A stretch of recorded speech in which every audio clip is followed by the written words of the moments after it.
if you choose to be the victim and think that bad things happen to me, they'll never stop happening to me, versus, no, bad things happen. They didn't happen to me specifically. They happen to everybody. And how people now move forward from it is up to me. It's my decision. If I want to say, I need to learn from this, there's a gift in here, there's a redirection, there's a reflection, or there's an opportunity to grow and continue my journey. If you find yourself asking questions like, why me? Why did this happen to me? What am I doing wrong? Or just anything similar to those questions, I'm here to tell you that these questions actually rob you of your life, and they're sabotaging your success and your happiness. And I should know because, hey, I've asked these questions for all my life until someone pointed out to me that they are the wrong questions to be asking if you truly want to make a change in your life. So today we're going to discuss how to shift these hopeless questions into empowering questions. All right, hey guys, welcome to Real Influence. My name is Vaillancourt. I'm your friend, fellow traveler, companion in your search for authentic influence that has a positive impact in your life and those in it. So if you're tired of the negative influencers out there conning you into admiration, inauthenticity, and false aspiration, and you're wanting to be influenced through the expression of realness, authenticity, and vulnerability, then you're in the right place. Now, this whole conversation and this episode idea started from a previous episode called Challenge Your Assumptions to Shape Your New Reality. In that episode, which you can check out on the YouTube channel or on the podcast, we talk about like challenging the assumptions you have and the handed down beliefs that you've just conditioned yourself to think are true, and asking questions and looking at those and seeing if you could shape a new reality, a new belief, a new thought, new decision. And after listening to the episode and discussing it with my wife, she was like, well, what are the questions that need to be asked? And I was like, I didn't really go deep into the question side of it, and specifically how to do empowering questions versus dead-end questions. So we're going to talk about that today, because some questions you're asking yourself, like, why me? Why does this always happen to me? What am I doing wrong? Are dead-end questions, versus how did this situation affect me and what can I do differently the next time it happens, are very different interpretations and produce very different results if you ask those questions. And depending on what you're asking, produces the result you're actually going to see. So with that being said, we're going to get into it and talk about how to transform those limiting questions to expansive questions. So another great story I like to reference related to this is like language is powerful. Okay, the language we use, what we talk about, what we focus on, it has an impact. It's literally translating into our subconscious as to what we believe and what we interpret and what we attract. And one of the things that I noticed myself and I got caught doing was saying the word failure. One of my good friends, Trevor, and we worked together, and I love this guy, and he introduced to me the idea of like, hey, it's not a failure, it's an opportunity. So a lot of times I'd talk to Trevor and I'd be like, this campaign failed, this endeavor failed, this was a failure, and he would kind of interrupt me and say, actually, Joe, it's an opportunity. And, the first couple of times people tell you this, you're like, yeah, I kind of get that. I know what you're trying to do. You're trying to get me to see the bright side of life here. But the more he said it and the more he explained it, and then the more I learned through the work that I'm doing, through David Bayer's program and all these other mindset coaches that I have, I realized that, yes, I was being very negative and toxic with the language I was using, because it wasn't a failure. There's always an opportunity. It could be a blessing as to, yeah, this thing failed and I'm happy it did because I actually don't like doing it. It could be a learning. It could be something that you learned from it. Hey, next time I do this, I learned that didn't work, so I'm not going to do that again. And I'm going to ask how I can do it better next time. So now, instead of when I catch myself about to say the word failure, I say, this is an opportunity for us to learn. And it forces me to think differently and to start conditioning myself to ask the questions and use the language that produces a better result than those dead-end possibility questions that you're continuously bombarding yourself with for no reason. And sometimes you're doing this without even knowing it. So the first key is, of course, just being aware that it's happening. Okay, notice this language. We're going to talk about the steps, but some questions and some practical examples, at least from my life, it's like, you get this unexpected bill. Something breaks on your car. Something didn't go your way. You're expecting something to happen. It didn't happen. The person was late. The person didn't show up.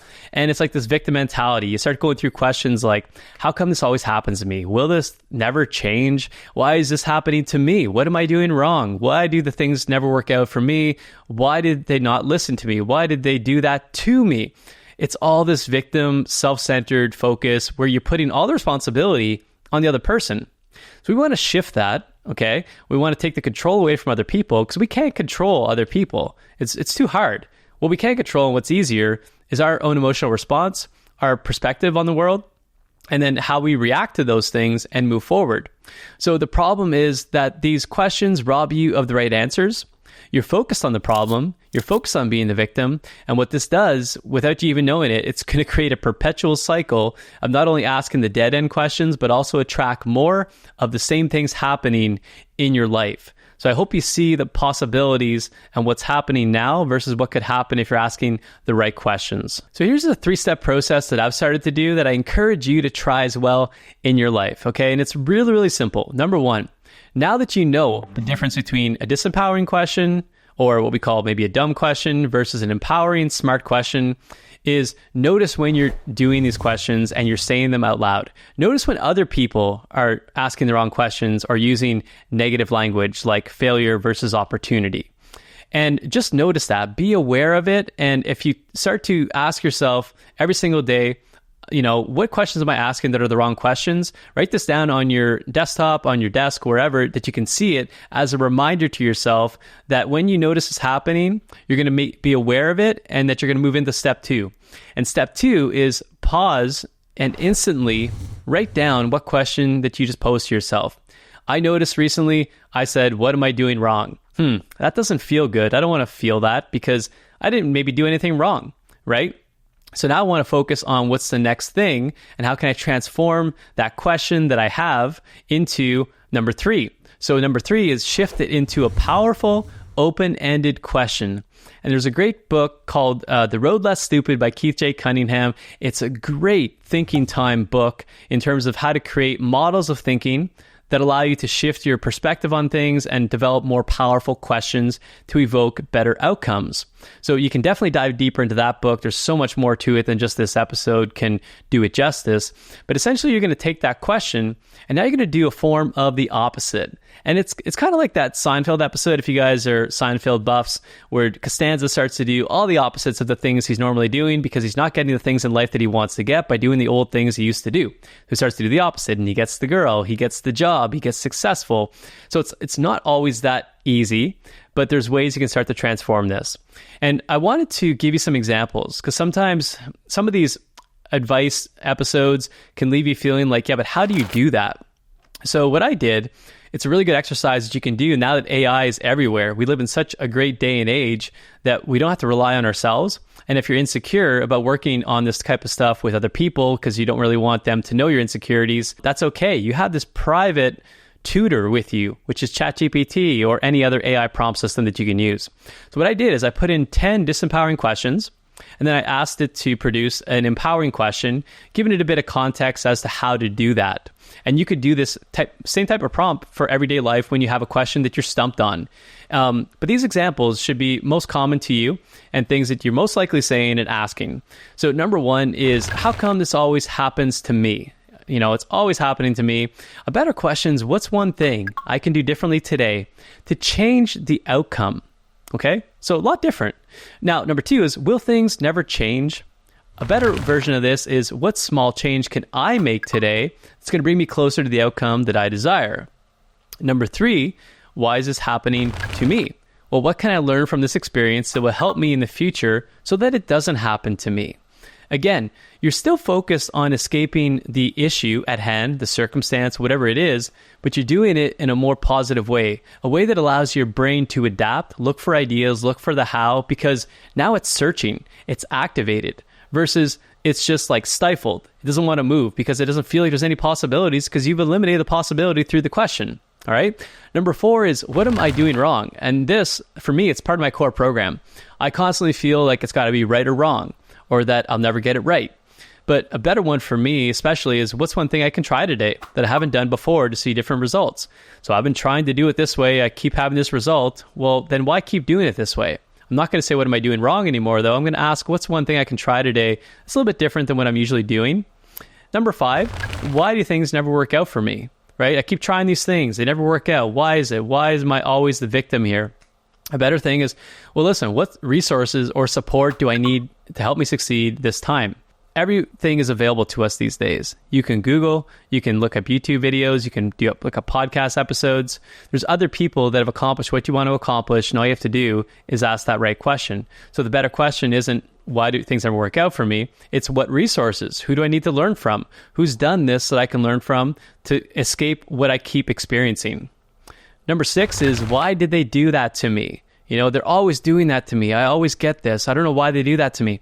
A better way is, how can I respond in a way that aligns with my values and helps me move forward? Again, we can't control external circumstances. We can't control people.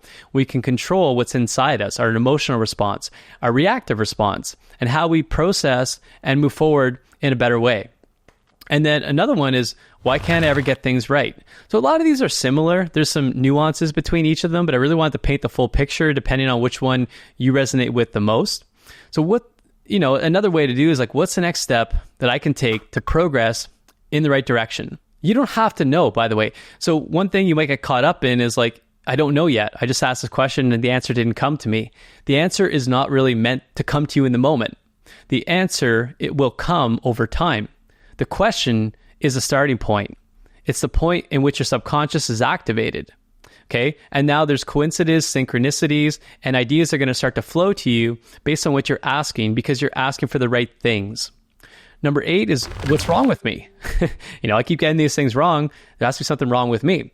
And a better question is, what strengths or skills do I have that I can leverage right now to move past this? Or which ones do I need to develop? What's missing here? Okay, so whatever you're experiencing, there's most likely, maybe it's a skill. Maybe it's something you have to learn. Asking, what do I need to learn? And again, the answer might not come to you right away, and that's not the point of this. The point is to continue asking these questions, to evoke the response, and attract the things you need to attract to fix the problem that you're experiencing, to have the solution you need. And then number 9 is, why is everyone else succeeding but not me? Everyone else seems to be successful. Everyone's happy. Everyone's making more money. Why is that the case? Why can't it be me? Instead of that, how about, what can I do today to improve my situation and take actions towards my own success? Again, you might be like, I don't have the answer, Joey. That's why I'm asking, why is everyone else successful but me? But the better question, and again, we're just focused on the question here. We don't care about the answer yet. It'll come. Is, what can I do today to improve my situation and take action towards my own success? Then leave that bake. Leave that ferment for a little bit and see what comes to you over time. And then journal your findings back to that question and revisit these questions. Number 10, why do bad things always happen to me? Okay, that doesn't make me feel really good. And I'm just going to continue to attract bad things happening to me because I created this. The question is always, why do bad things happen to me? Obviously, they keep happening to me. So my brain's saying, well, yeah, we're the victim. It's going to keep happening to me, right? So a better way, okay, let's shift this. How can I use this experience to build resilience and come out stronger? There's always a challenge that presents itself that makes you stronger if you choose to see it that way.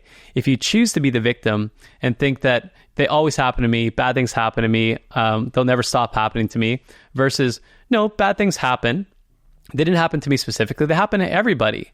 And how people now move forward from it is up to me. It's my decision. If I want to say, I need to learn from this, there's a gift in here, there's a redirection, there's a reflection, or there's an opportunity to grow and continue my journey.